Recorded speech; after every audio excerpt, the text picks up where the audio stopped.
Live from the 5th floor of the Ravenclaw Tower inside of Hogwarts School of Witchcraft and Wizardry in the Ravenclaw Common Room. This is Two Filthy Nerds. Because we're filthy.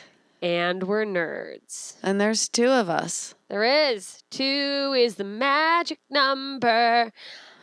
2 is the deadliest number that we got in trouble for doing be. just the two of us too much, so we are panicking because we can't not sing something.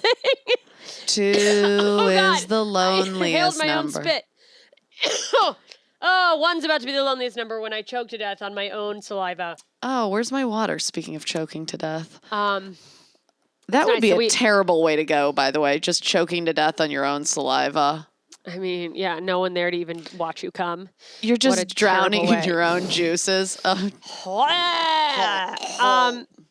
guys, thanks for joining us. If you're watching this on the Comedy Store page as it premieres, we want to let you know that this is a previously recorded video. You are not watching a live feed. If you want us to see your hateful comments live, you've got to join our Patreon, patreon.com/2filthynerds. We can see you shit on us in real time. We will also be joining the chat under the Two Filthy Nerds account or under our individual accounts when this goes live to shit on us along with you. We're going to just shit on ourselves. Because no one shits on us better than us. Yeah, trust me, because I have shit on myself multiple times from drinking She's too much shit alcohol. on me multiple times. Yeah, well, you know. She's a scat queen. You shouldn't take so long on the toilet. And also, if you're new to this, either you're listening for the first time, you've stumbled upon it on the Comedy Store page. The premise of our show is that one of us hasn't seen or read whatever we're covering.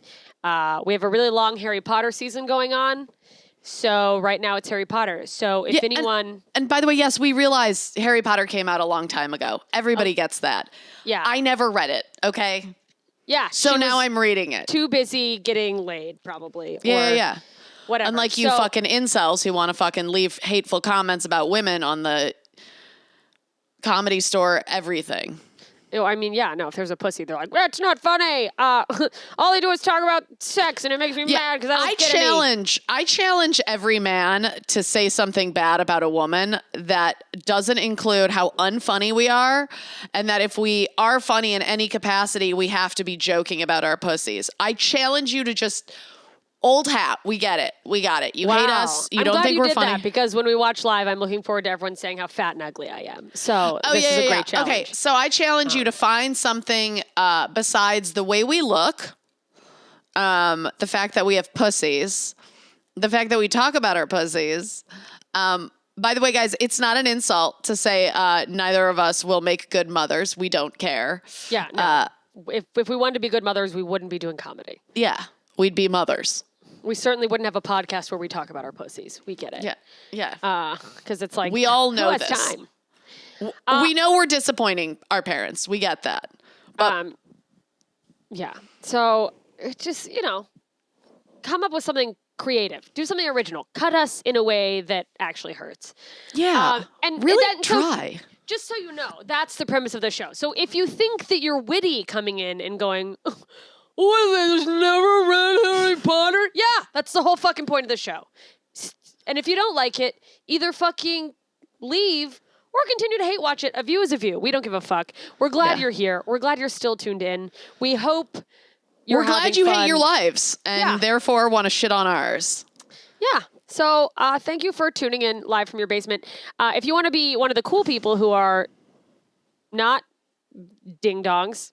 I don't know what I'm saying. Join the Patreon because our patrons are fucking badasses and they're great. And they hate us to our faces, you guys. Yeah. They're not They pay money. We know and then them they personally. show up we and get let us to know. become their friends and then they cut us to our core by wondering you want to know what hurts a lot more? Shitting on someone who's your friend. That just burns to the core. Already in the chat, Clint said, I miss so much listening to just the podcast. You know what, Clint? Fuck you. Just listen to the podcast. We love you. Listen, Clint, go fuck yourself. And I mean that from the bottom of my heart. My empty black heart. Mm-hmm. Speaking of which, not speaking of which, really quick before we get into running our mouths about. It's pretty much what we're running them about right now. We will be doing a Die Hard episode with the incredible Josh McCouga, who you might know from the History Channel. Die Hard, arguably too old of a movie for us to have never seen. And guess what? We haven't seen that either. I haven't. So we'll be watching that. If you want to watch along live with us, join our Patreon, patreon.com/2filthynerds. We'll be watching on the 19th, recording our episode on the 20th. That'll be out sometime after that. And if you are a fan of the show and you've been listening and watching, you know that we're in the middle of Half-Blood Prince. We're halfway through the Half-Blood, and we are going to do some fun palate cleansers at the end of Half-Blood Prince. We will let you know more about those when we actually finish. God, I can't believe we're even close to saying that. Buddy! For those of you listening, Nicole is yelling at her dog. We can't really hear him, I think, in this. I know it's probably driving you insane, though. Driving me insane. It's really, truly, it was mentioned in the Patreon chat by, I believe, Eric, but it's not really a Two Filthy Nerds if it's not officially an episode, if there's not a dog barking. That's true. He's just making it official. Look, we want to run our mouths about hate watching because it seems like so many people who watch our live premieres on the Comedy Store are doing just that. And look, we do it too. Nicole's been doing it our entire Bachelorette season. Yeah, I get it, guys. I understand the need to hate something besides yourself, you know? I'm glad that I can be someone's Bennett and they can look at me and go, what a fucking idiot this person is. They're a psychopath. Wait, okay, question for you. Yes. If you were to make an analogy to yourself, between yourself and someone on Bachelorette, do you think you're as hateable as Bennett? I don't think I'm anything like Bennett, but I think there's probably... I'm sure to someone I am, because there are people out there who love Bennett and I can't stand him. And I'm sure everyone gets on someone's nerves. Yeah. There is nobody who escapes that. There's nobody who's so amazing that nobody, even if it's just because the person hates themselves, they dislike that person. Everyone is hated by someone. Yeah. Maybe not in the capacity of thinking about them night and day. Maybe, did I almost leave a paragraph-long comment on Yosef's Instagram after watching the Men Tell All? Yeah, and then I stopped myself. But some people don't stop themselves. What were you going to say? I know this is not the Bachelorette portion of the podcast, but what were you going to say? He's a piece of shit. Like he really doubled down, too. He really doubled down. And I know none of you give a fuck about this. If you're listening to this episode, you're here for Harry Potter or to just validate your theory that it's scientifically proven that women aren't capable of being funny because they don't have to be funny to attract a mate. And it's like, fucking shut the fuck up. That's how it was in a blog I read on ican't.com. ican't.com. Yeah. Somebody needs to have a .com domain name. Wait, do you not think that you are as hateable as Bennett? I think I'm as hateable as Ed, and I'm only saying that is because we are both Jews. Ed Wisenbach. What's his last name? Weisbrot? Weisbrot. Beer brought. Ed grew on me. I didn't like Ed, and then you know what? I was like, you know what? He grew on you like his overdeveloped traps. I mean, where did his neck go? Wait, where has my thick neck gone? Where could it be? Oh, God. Eric, don't give any clues to Die Hard in the chat. I'm reading it, and I don't know what happens in it. I have to be honest. I think Eric is a loose cannon with spoilers. Yeah, he's a wild card.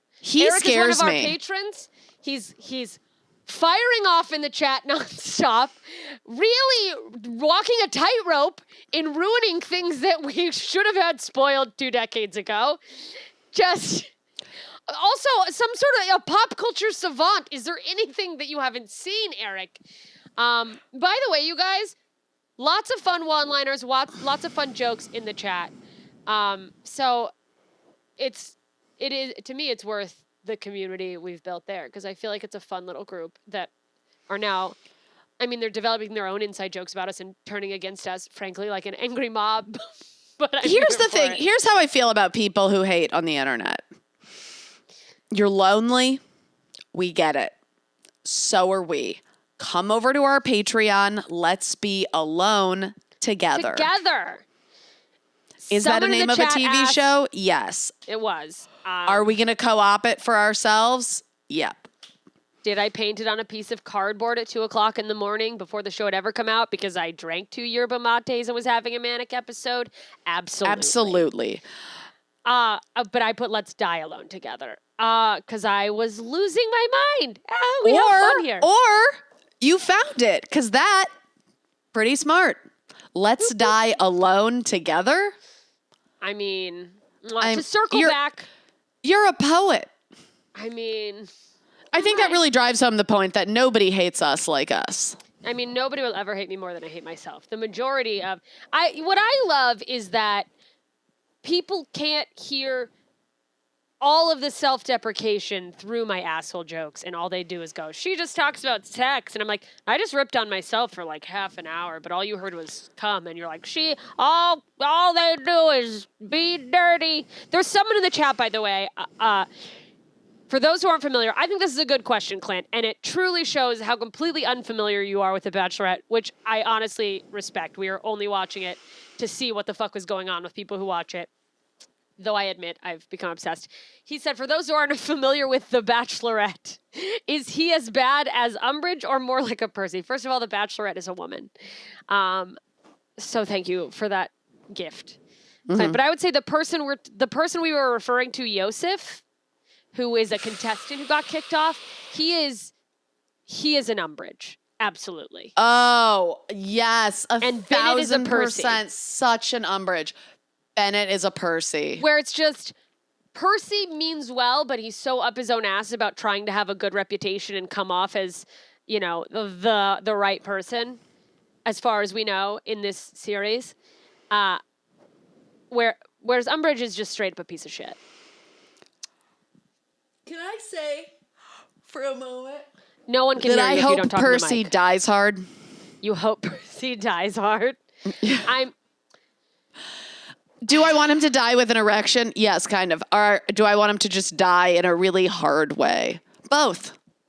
I mean, that's fair thus far. And I think we will get into, really why that's fair within this episode. We will see Percy more in the next episode, which will drop on Saturday. And I don't think it's going to pull you away from your feelings. To be honest, I don't see it making you feel better about him. But that's neither here nor there. We don't want to dig too much into it because that is for another episode. What is your favorite thing? Before we're going to take a break. We've had fun shitting on you guys. I'm sure we've had fun shitting on ourselves, both live and in the chat when we're rewatching it live with all of you. And of course, shitting on our delightful patrons. What is your favorite thing to hate watch? I mean, I gotta say, The Bachelorette has really taken the cake for me. I don't think I've ever hated anything more. The men's tell-all was so brutal for me. I wanted to murder everyone. Yeah, no, that was rough. I could have honestly done without that. Me too. Also, completely could have done without that. Did you notice Chasen wasn't there? Yes, I noticed Chase wasn't there. We can't talk about it. Listen, I think What do you like to hate watch? I think any reality show, because I start off any reality show that I've watched going, this is dumb. And I know it's dumb the whole way through, but I get invested and I'm like, I need to know how this fight pans out. And it's like, why? Why does it matter? I feel the same way. And I hate that I feel that way. Not only do I hate the show, but then I hate myself for feeling a level of investment. And I don't like that about myself. I don't like that watching these reality shows has opened up a part of me that I have tried to push down and suppress for so long. Like, I don't want to like Bravo. I don't want to like these reality shows. But did I find myself Googling which Housewives city is the best one to watch? Yeah, I think we need to watch Housewives of New Jersey. I feel like that could be a slippery slope. Absolutely, it is a slippery fucking slope, and I'm on it. I'm on it. I might not I might not want to do it on the podcast, but will I be hating it at home by myself? Yeah, absolutely. I don't like the person I've become. I can't. I'm not proud of it. I'm not proud of it at all. I don't like the person I am. I really don't. I'm disgusting. I think someone should hate me. And if anybody's watching this right now on the YouTube channel, I'm sure by there's all someone means, hating you at this very moment. at this very moment, someone's making fun of me for my t-shirt falling down on my shoulder. Someone's definitely making fun of Hagrid naked in the back. There's something is going on that someone hates right now. And I get it. You should. Yeah. And now you know how we feel watching reality TV. Listen, we're going to take a break. I need Nicole to really think about what she just said because it's concerning. Okay. Real Housewives? Are you out of your fucking mind? All right. We'll be right I don't back. know. I don't know what. It's been a slippery slope, We'll be right JMS. back. Goodbye. All right, right, ready? we're back. Nicole is a pig, and she also looks like one. We're having fun She's with got the jokes. filter. See, guys, that is the level of hate you should be bringing. Yeah. Where everybody in the chat, oink, and we'll send you a free car. We're sending you nothing. Shut the fuck up. But if you're in our Patreon chat, hey, what's up? We'll respond to you. Okay, how many times can I mention Patreon? What are we, touring comics that can't go anywhere because everything's shut down? That's crazy. What? That's crazy. There is a bad kosher joke somewhere, Clint, in our Patreon chat. There definitely is a bad kosher joke somewhere. Listen, it's chapter 13, The Secret Riddle. Shit's getting real. We left off. By the Katie- way, chapter headings, Yeah. every time I'm looking into them, I'm thinking about them on a deeper level. What's the deeper meaning? Is there a riddle or a riddle? You know, is there a secret other riddle? Or does Riddle have a secret and it's his, is it riddle me this kind of thing? You know, is this the Riddler?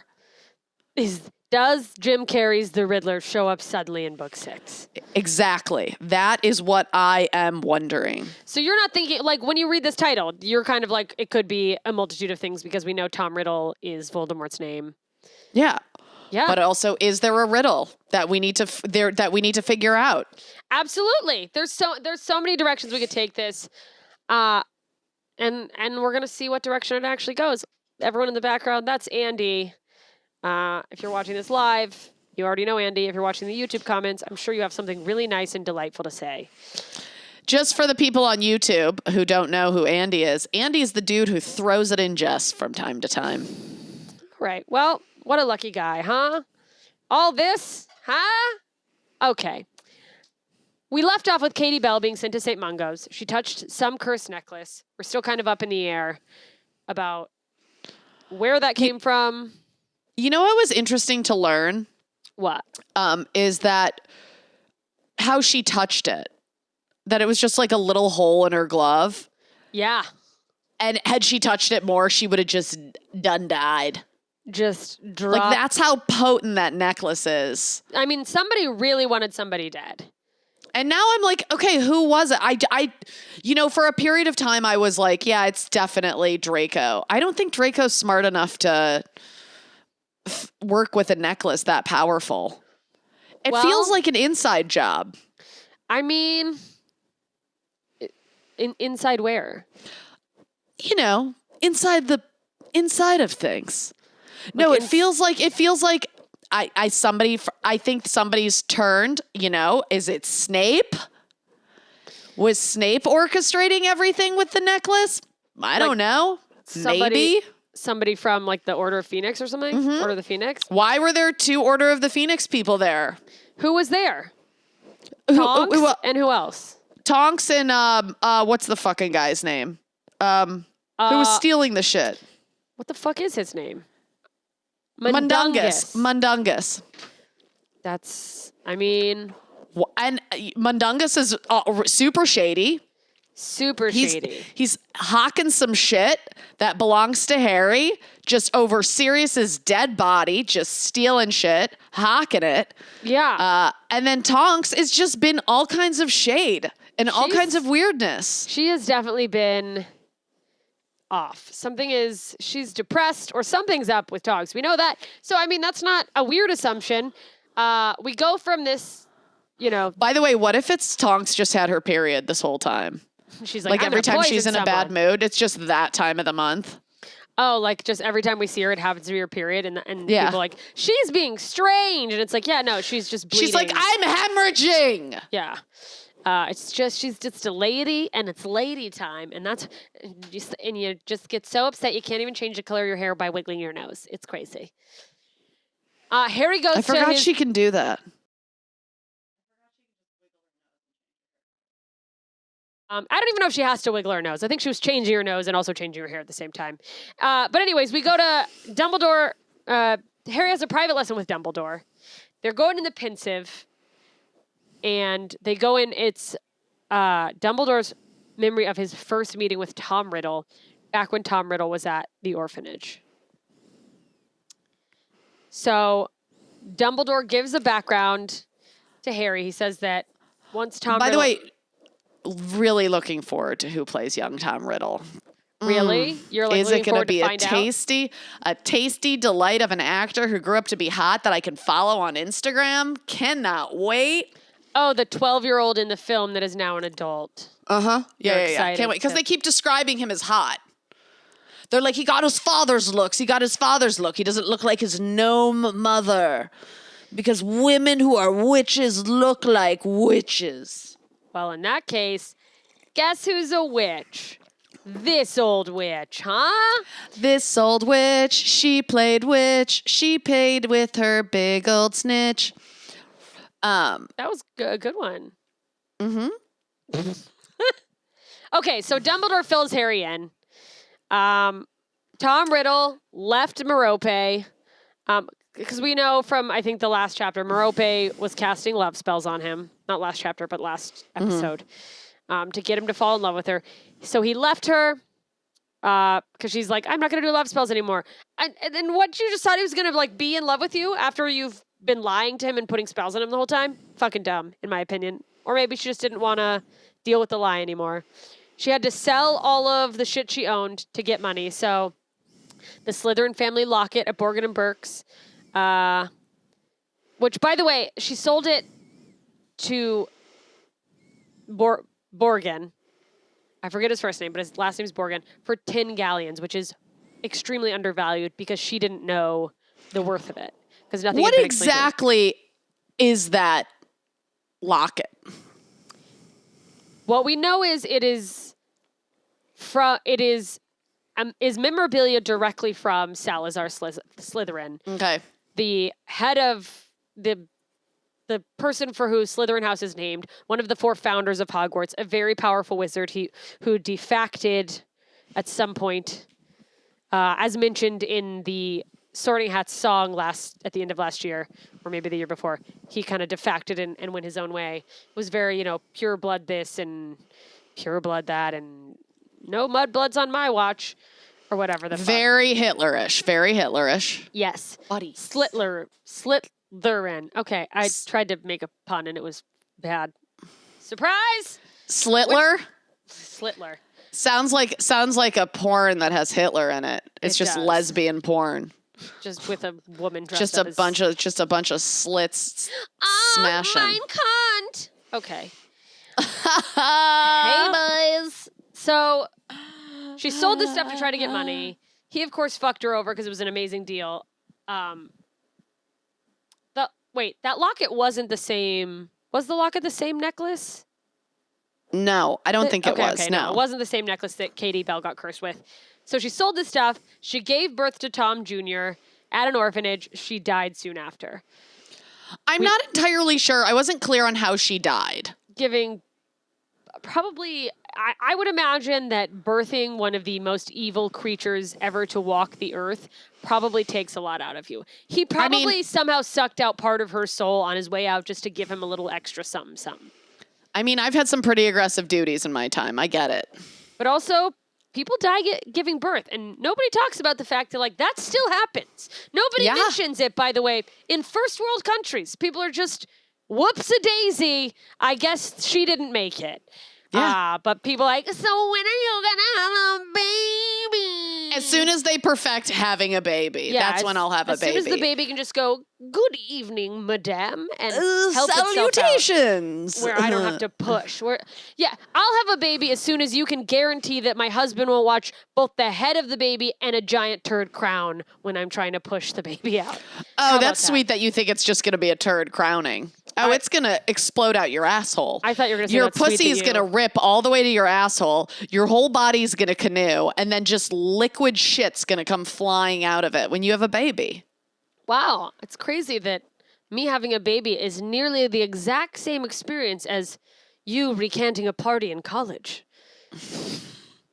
So true. Canoe. Phi Beta Kappa. What a fun time. What a time to be alive. Listen, we got a lot to get through. We got to push forward. So we see a younger Dumbledore presenting himself to the head of the Muggle orphanage where Tom Riddle Jr. lives. He tells the woman, Mrs. Cole, he would like to offer Tom a place at Hogwarts. And he gives Miss Cole some gin. She's kind of like, stuff, you're not having it. And he does the thing that I think Dumbledore always does, is somehow bring drinks out of nowhere and go, let's have some drinks, which... By the way, very, very kind of date rapey. He didn't fuck her. I know, but it's like a man being like, let me loosen this bitch up, give her some booze, slip it in. And in this case, he was just slipping thoughts into her head and taking a baby. That's true, but that's what any desperate woman would do. Wait, what were you talking about? I don't know. So, you're right. He gives her some booze. Loosen up the lips. Loose lips suck dicks.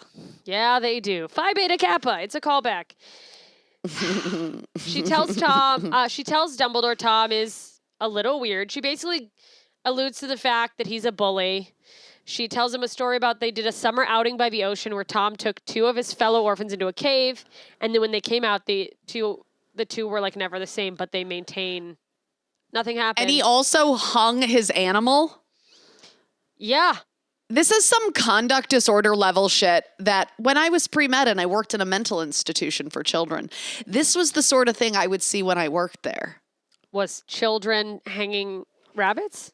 No, children who killed animals. It's called conduct disorder. Oh, yeah, that is like a telltale sign for a future serial killer. Yeah, it goes, when they're kids, it's called conduct disorder. And as they get older, it's called antisocial personality disorder, otherwise known as a psychopath. Do people ever tell kids?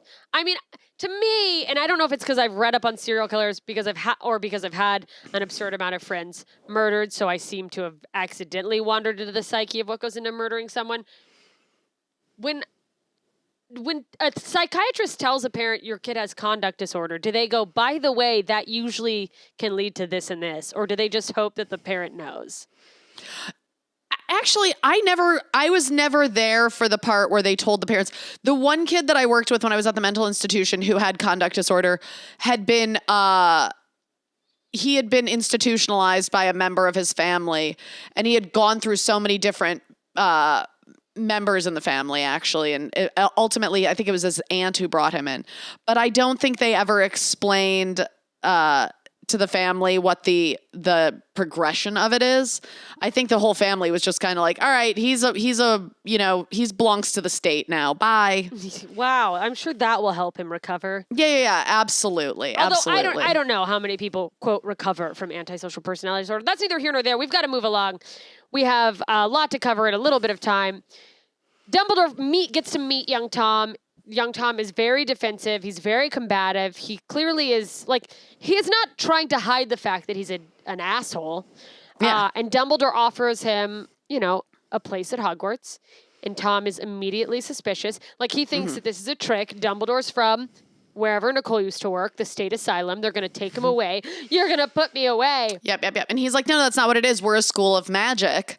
And he's like, magic? He's like, yeah, wizards. And then baby Tom is like, I knew I was special. Yeah. I knew there was something different about me. Just immediately blast into a narcissistic speech about how fucking amazing he is. Because he's already told... and it was so validating for him. It was so validating. All of the horrible things in that moment that he had done, the torturing of other students, the killing of animals, all of that shit. As soon as you told him he was a fucking magician... Oops. He's not a magician. He's a wizard. For fuck's sake, he tortured people with his brain. As soon as he established that he was a wizard, he was like, yep, all of those things. Just... my brilliance in the making. I mean, because he had told Dumbledore at this point that he can manipulate the world around them. He can make people do things. Arguably, he was trying to control Dumbledore, but it's Dumbledore, so go fuck yourself. You can't do that. Also, Tom has a stash of other children's toys, like toys he's stolen from other kids that he's tortured. Trophies. And as we know from any, serial killer TV show, movie, made for TV miniseries, those trophies, those are the sign of a real fucking psychopath. A real fucking creep. For what? Jeffrey Dahmer, it was skulls on a mantle. But we all have our things, And by the way, Dumbledore pulls these out of the closet where he's hiding them, and he makes it very clear to Tom that, like, hey, this shit's got to stop. Like, this will not fly at Hogwarts. So fucking knock it off. Dumbledore offers to help Tom with his supplies. I'll go to Diagon Alley and help you get your stuff, but Tom's like, I don't need your help. I can do everything for myself. I always have. Dumbledore gives him some money, tells Tom where to go, and is like, cool, do your thing. This was crazy when he was like, when you get to Diagon Alley, ask for a guy, Tom. His name's just like yours. And he was so pissed that his name is just such a regular name. Yeah, like he was, in that moment, clearly like, just didn't like that it wasn't special. You could tell that he didn't like being associated with anything common. Harry and Dumbledore this is kind of where the memory ends, and they come back from it. And when they come back, Dumbledore asks Harry to keep 3 things in mind about Tom Riddle. 1, that he hates his name, which we just talked about, because it makes him ordinary. Very important to know, apparently, because he wants to believe he's special, which is why, obviously, he eventually started going by Lord Voldemort. What a dick. Yeah. Also notice he didn't want any help. He works alone. He doesn't have any friends at the orphanage. He didn't really have any friends at school. He's very independent. And he pointed out the thing that you pointed out, the Jeffrey Dahmer thing. He likes to collect trinkets and trophies. Little reminders of his victims and of the deeds he has done, which to me is just like hoarding. Like, you already killed someone. Like, as if the body wasn't hard enough to get rid of. Now you're going to hold on to their hat or whatever. Shut the fuck up. I love that he had him in the box, and then all of a sudden, I love when Voldemort, when Dumbledore, like, I'm going to do it every time.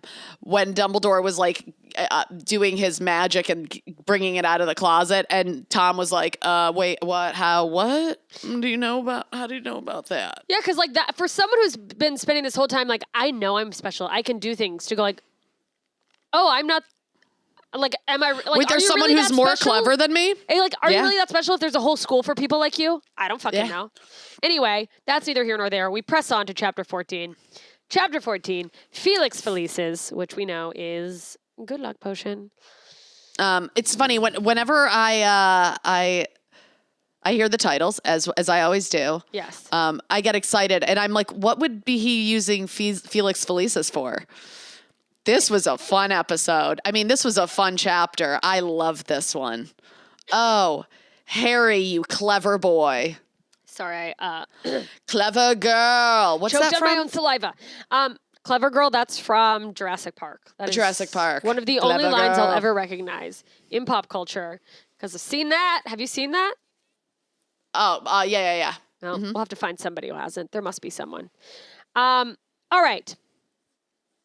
Next day, Harry's in herbology class. He tells Ron and Hermione everything, gives them the doubt. As he always does. Because that's what he does. They're best friends. Everyone's still kind of unclear about what the point of this stuff is, like why Harry's getting like a history lesson, like that the life and times of Lord Voldemort. And then, of course, Ron and Hermione start fighting about Slughorn and his Christmas party. Ron's clearly jealous, and he just sort of like mocks him. There's a couple layers, though. I think he's jealous, and I think he's got a hot nut for Hermie. You think that? You think he's not just like mad because he's left out of this? I think he's mad because he's left out, and I also think he has a hot nut for Hermie, and he doesn't know how to deal with it. I think all of this like bitchiness that Ron has in this chapter at the beginning is completely. It's one of those things where I'm like, oh, somebody's hitting puberty late in the book, late in the series. Is Ron's 16 late? Yeah, for a boy, yeah, I think so. Boys bloom after girls. I don't know. I feel like this is the right time for puberty, but we don't need to get into semantics. The point is, I think he's having mood swings. I think he's having nocturnal emissions. oh my God, You know, I think how he's. embarrassing to go to a boarding school when you come in your sleep. Oh gosh, he's having nocturnal emissions in his little the bunk beds, where I guarantee they're all just like putting up sheets around their bunk beds to make jerk stations. I mean, that's what they do with those. You just close them. I mean, the poor house elves that have to go in there and clean up all the All the spackle. yeah, someone tries to free a house elf and they just throw a sock full of cum at them and they're like, sorry, Dobby. And it gets stuck to the house elf's head and Dobby's like, it's fine, I love clothes. Okay, so yeah, Ron's being a bitch. He's like, oh, well, fucking, why don't you just fucking have fun? Why don't you just hook up with McLagan at your stupid party? And Hermione's like, hey, just so you know, we were allowed to bring a guest and I was going to invite you, but since you have no interest, I guess I just won't. And it's kind of like. And then Ron's like, what? What?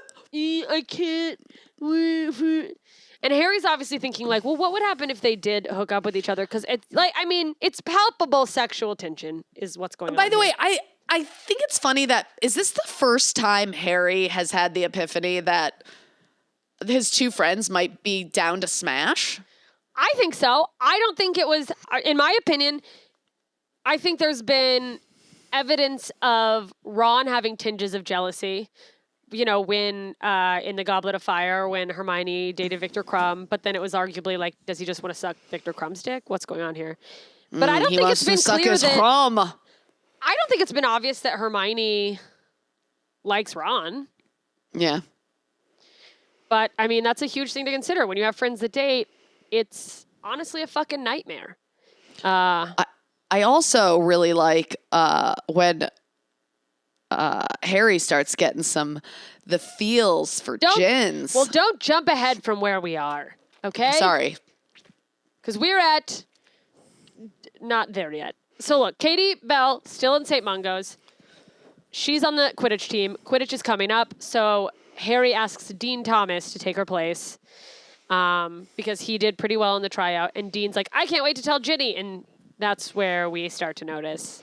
Oh, I got so far ahead of myself. So at this point now, Harry is fucking realizing that he's got some feelings for Ginny, and he doesn't know what to do with it. He's like, wait, are these just like brotherly, sisterly feelings? Or are these, Harry's got a bone. Harry Potter's got a spotter. Ooh, somebody's got a wand in their pants. No, well, because it like comes on so suddenly that I think he is like, why did I just get mad at Dean for wanting to tell Ginny? Like he has like fuming, fiery anger, which is fucking weird. Harry and Ron, by the way, later run into Ginny and Dean snogging in the Gryffindor Tower. By the way, snogging. I do realize the author is British, but snogging? First of all, I think she's Scottish. Not that it matters. Scottish, whatever. She's over the ocean. She's got one where of they those have they have hot accents. Hot. But snogging, snogging doesn't sound hot. Well, I think it's supposed to be meant more like, oh, you just fucking sucking face. I think that's what snogging is. But I could be wrong.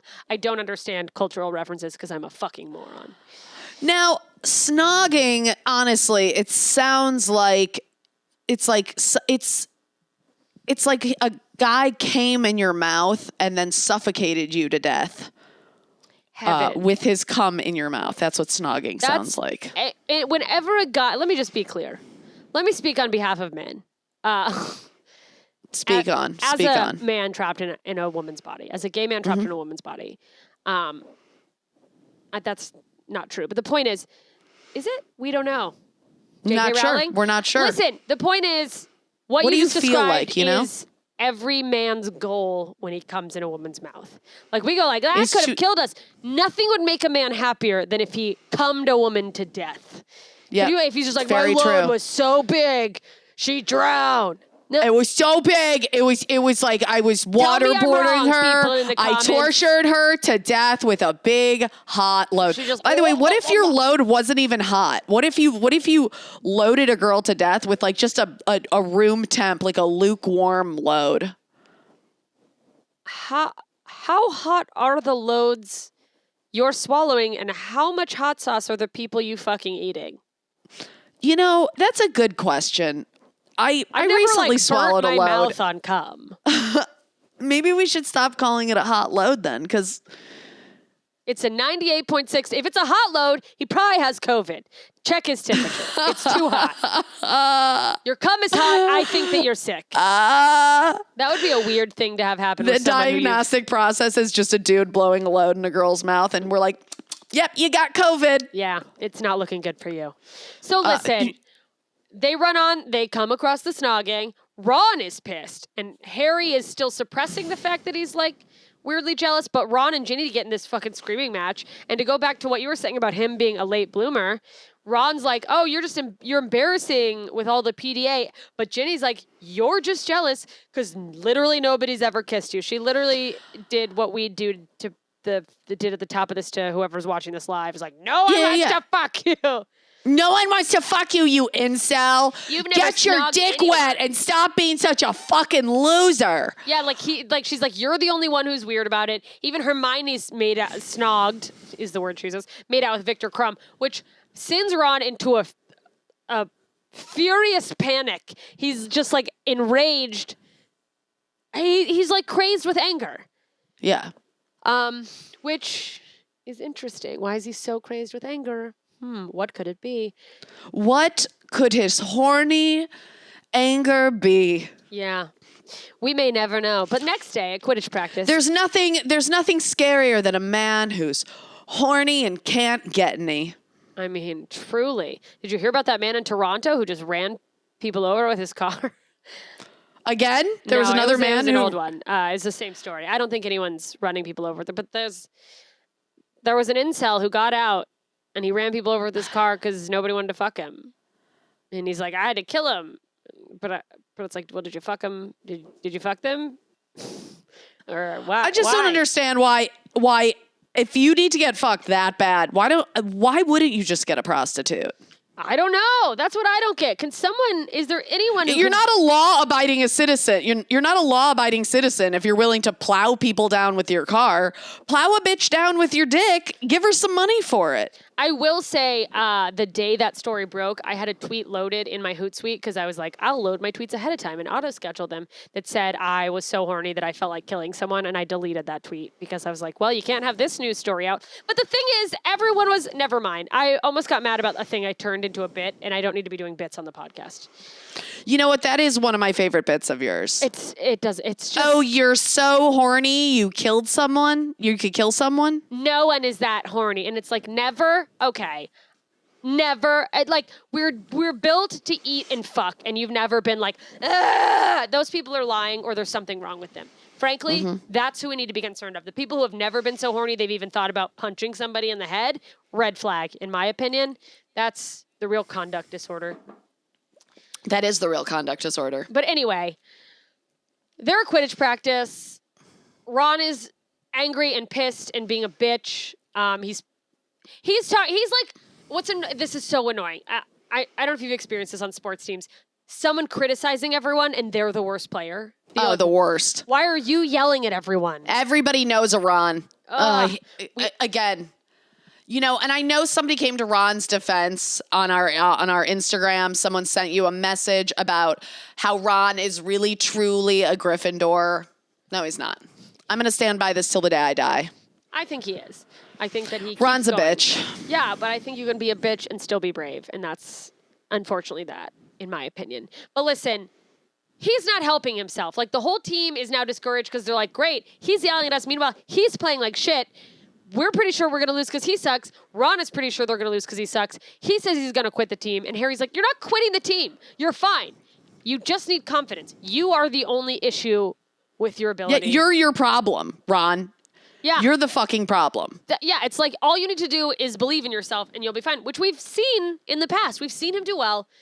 So the next morning, Hermione sees Harry messing with Ron's pumpkin juice, and she's furious because she thinks he put something in it. She thinks he put Felix Felicis in Ron's drink, which is illegal to do for a sporting event. Ron gulps it down because he's like, oh, that's what this is? Cool. I'm chugging As long it. as I don't do it, I can't, nothing's bad. Yeah, that he's like, I don't care. Anything to keep me from being a huge, stinky loser. And guess what? Lucky shit starts happening. They go outside. The weather's great. Which, by the way, actually, before he did the fake pour in Ron's drink, Harry noticed that the weather was great. And I don't know if you noticed that, but I saw that, like, he's like, all right, the weather's good. That'll help with this. I don't know if he had the forethought of being I don't know. Convey a lucky day. I don't remember any mention of the weather, so. Yeah, it's kind of a boring topic. I don't know why it stuck with me. But they go down to the pitch. Slytherin is down one chaser, and Malfoy's not playing either, which that for me was, I was like, wait, what the fuck is going on? Because, and it was said also, because last time when Draco didn't play, he like finagled it so that the game was rescheduled. Yeah, when he was like actually too injured to play, he made them reschedule. And like, he wouldn't want to miss the chance to beat Harry Potter. So it's weird to me. It's like either he's up to something or he's becoming a huge pussy and like his fragile ego cannot handle losing to Harry Potter again.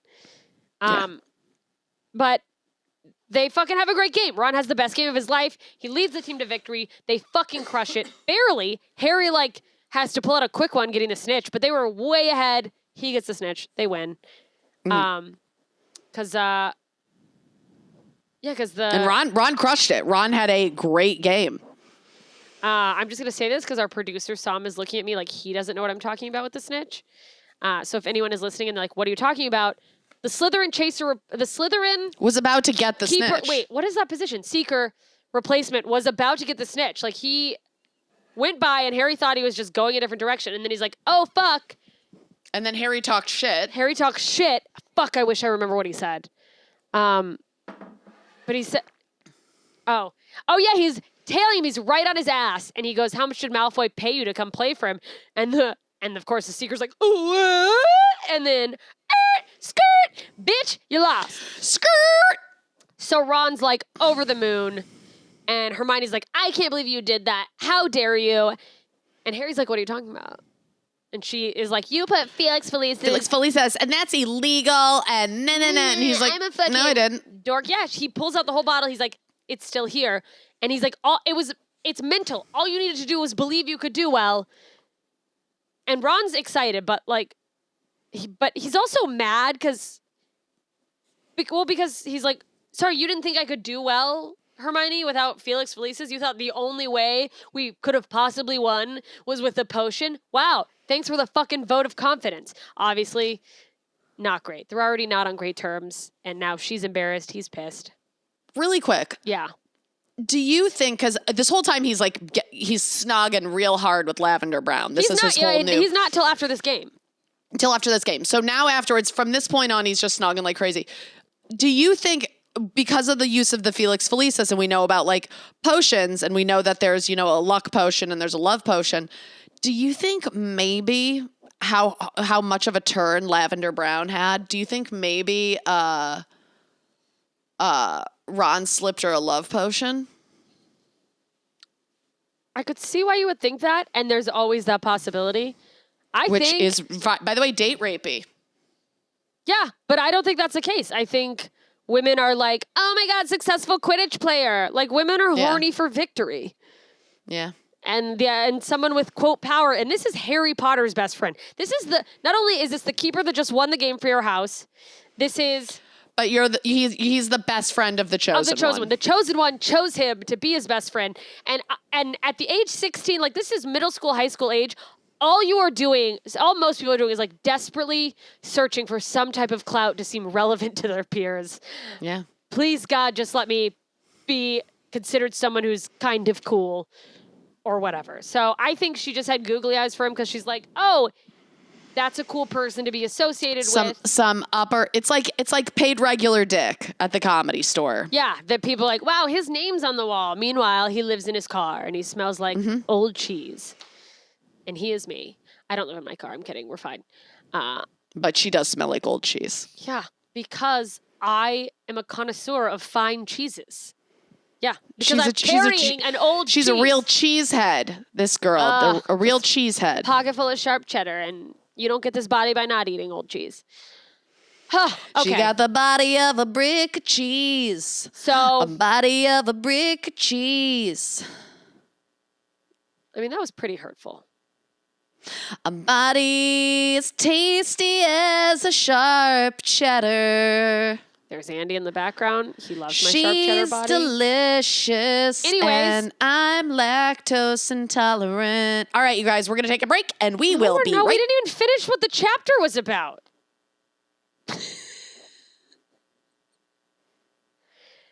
So we get to the common room where everyone's partying because they just won. That's where Lavender Brown is sucking face with Ron. Hermione disappears all of a sudden, stomps out. Harry follows her. She's in a classroom sitting by herself with sad magic birds that she's conjured, which they learned in Transfiguration, I think, around her head. Just snow white if she was going through a heavy depressive episode. Mm-hmm.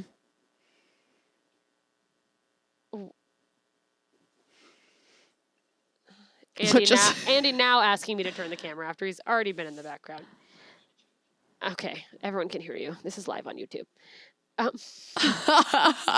Needs a change. And frankly, none of you pay enough in the Patreon to get to see that.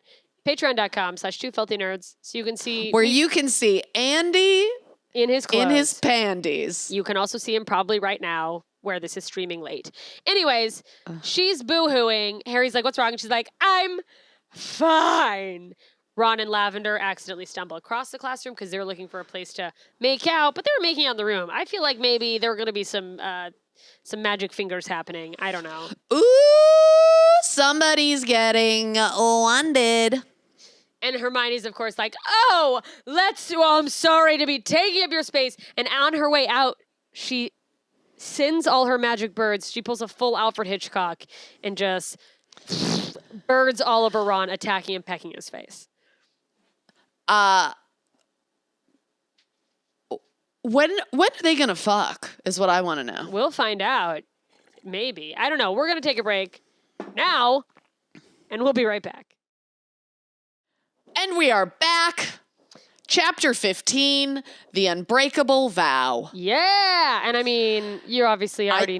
shit's about to pop off, I think. Yeah, because this was... I mean, that's what you're thinking. This was what he did. This is what Snape did with Malfoy's mommy. Narcissa. With Mama Sissy. Malfoy. Narcissa, Narcisco Rodriguez. This is like, oh shit, is stuff about to happen? Is he about to make good on his vow in this chapter? And I'm like, okay, this is chapter 15. This is way too soon in the book for shit to pop off this hard. But who knows? I mean, I feel like... Who knows? It's getting unpredictable. So the book... I mean, the chapter opens. Shit is... Like, the Ron and Hermione shit is fucking insane.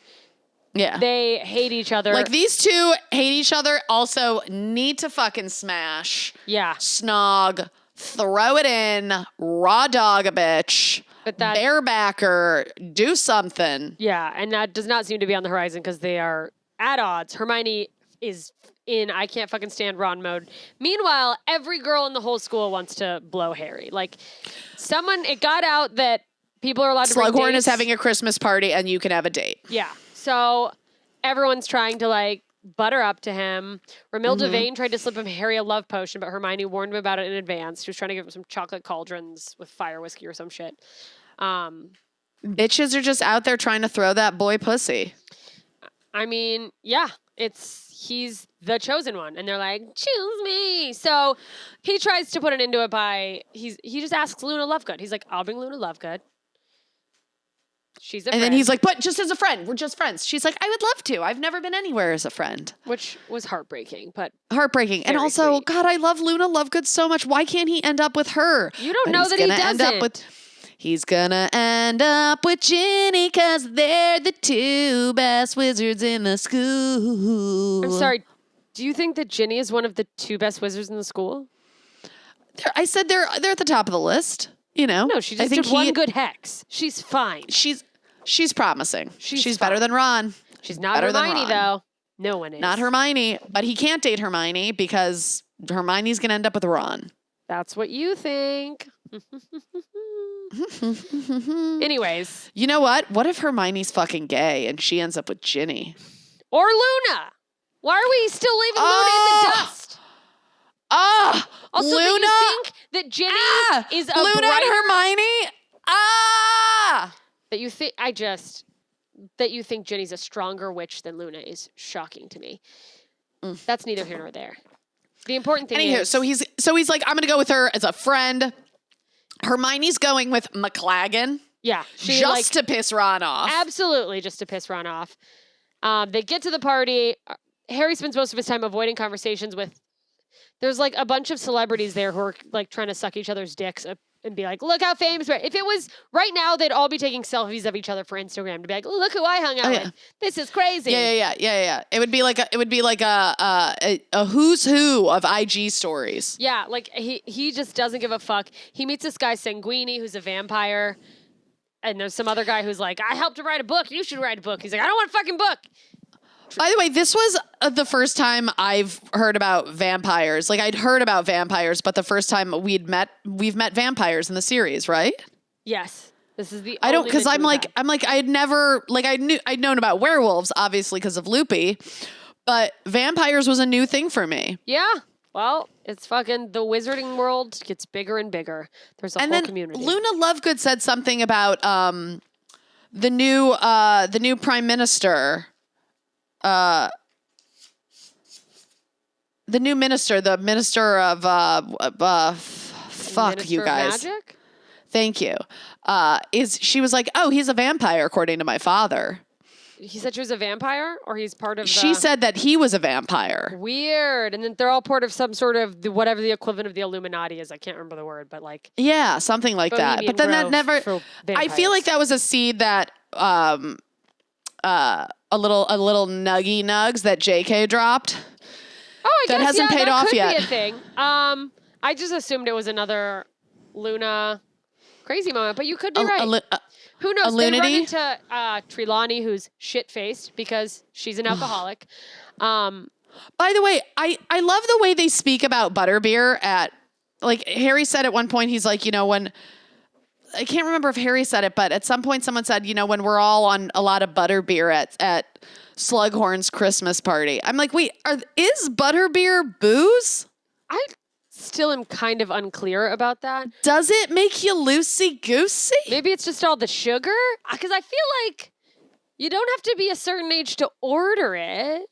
Yeah, but the way they describe it, like, people are getting... they'll describe somebody as having had too much butterbeer. And it's Have they done that? Have they described literally anyone like that? Really? Yes. Well, maybe they're all jacked up on sugar. Maybe it just is like a legal thing where you're not drunk, but it's something else. Yeah, but the description of it isn't sugar high. The description of it is loosey-goosey. Maybe it... Lucy in the pussy. Maybe there's a teeny tiny bit of truth serum in butterbeer or something. Maybe it's like O'Doul's, where it's like 0.0001% alcohol. booze. But if you drink enough, you're going to be like, I feel something. Trelawney skips the butterbeer and goes straight to cooking sherry for some reason, which I assume she's stealing from the house elves, which is... Oh, she feels very, what's her face from Annie? Miss Hannigan, you? Yeah, Miss Hannigan, me. Mm-hmm. Little elves. She, by the way, Harry bumps into her. Elves. It takes her a minute to even realize Harry's standing there, but then she makes this whole to-do about how... The prophecy? Yeah, well, not even the prophecy. She's just like, I knew all along. But, like, she did make the prophecy, but we know that when she makes prophecies, she fucking blacks out. She has no idea she even predicted that. Yeah. Like, she doesn't know. And it's weird because she's not like a full fraud, but she's not someone who can see, but she's still a fraud. Yeah. Because, like, you can't control your seeing. You don't remember what you see. It's like you're a blackout seer. A blackout psychic. God, what a nightmare that would be. Could you imagine blacking out and accomplishing something cool? I mean... Were you... Because I was never a blackout drunk. Were you ever a blackout drunk? I don't think I was ever not a blackout drunk. I didn't know blacking out was weird till my junior year when my best friend from all of college went, wow, I don't remember anything from last night. And I went... Yeah, it's just, that's always how it goes. And she's like, what? No, that's never happened to me. And I was like, uh-oh. Wow, that's fucking crazy. I didn't know that about you. Yeah. Wild. I've never blacked out. Yeah, I once blacked out and saved a cat from a house that was on fire. And someone told you this? Nah, that never happened. But I did throw my drink on someone and... that somebody who looked like a cat. For it was no Halloween. Reason. It was they were my dressed like a birthday and cat. I was blackout drunk. And I was like, can I just say something really quick? And then I threw my drink on them. I can't wait to see a reenactment of this. I can't, it's a good thing that there were a lot of fun things. I was thrown out of more than one piano bar. Probably not fun for the other people in the bar. But it's probably good that I don't drink that much anymore. You know what? I got to be honest. I remember you drinking a few times and it was pretty fun. Yeah. Okay. You haven't known me when I've drinking that much. I mean, that was like I'd come out of a blackout and be like, oh, hello. Oh, hey, when you were Phi Beta Kappa drunk? I mean, when I woke up next to a man who I went home with and he had a full leg cast and I was like, boy, how'd I end up here? How did you end up here? Well, you obviously didn't carry me. Anyway. Do you think you humped his cast? I don't ever want to know what I did. I feel like a cast would be a really good thing to dry hump. It's like so hard. Ew, you know? I feel like it would be, it's like the... But like put the clothes over it, you know? Like put a blanket on it, just kind of like muffle it. Like you're suffocating the leg a little bit and just like put it on there and just fucking... How hard of a thing do you need to hump? You'd be surprised. My clit's dead. Did you sand off your clit? Anyway, let's go back to the party where other people are sanding off their clit. So then this happens, and it was so weird. Draco shows up. He gets dragged in by Filch. Filch caught him wandering in the hallways, and he's like, oh, I was heading to Slughorn's party, wasn't invited. And then Slughorn's like, no, dude, stay. Slughorn's drunk. Slughorn's on one. Yeah. He's like, come on, it's Christmas. Like, he's just like, yes. It's not a crime to want to be part of stuff. Because, of course, like, nothing could make Slughorn happier than being like, people are so desperate to get into my events because I know such important people that they're risking expulsion. Ugh. And Snape, who's Snape is there. By the way, when did Snape get there? Also, well, yeah, why would Snape ever be at a party? But he pops up out of nowhere and he's like, Malfoy, can I speak to you in private, please? At which point they leave. Harry. And then this is where the fucking deal of the vow comes in. Yeah. Harry hides under his invisibility cloak, guns it to follow them. They go all the way to the end of the hall. They're in an empty classroom. And Harry just creeps up next to the door and listens. And he listening real close and hears about the Unbreakable Vow. Yeah, there's like a full-blown interrogation. Snape is drilling Draco about a plan. And Draco basically tells Snape to suck his dick. He's like, leave me alone. Yeah. Which is unusual because Draco usually cowers in front of Snape. And now he's just throwing shade and being a dick. Yeah, it's weird. Like, he's really swinging a dick here.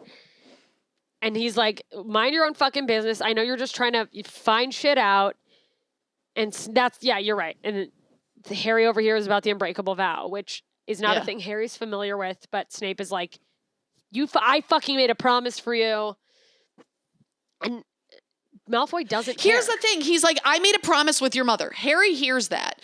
Like, that to me is like, that's the biggest red flag in all of that.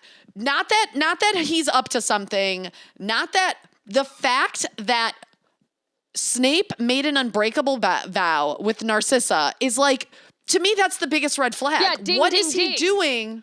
What? So it's like, I'm like, okay, tell Dumbledore that. And you know, in the next episode, we'll talk about what actually happens when he does.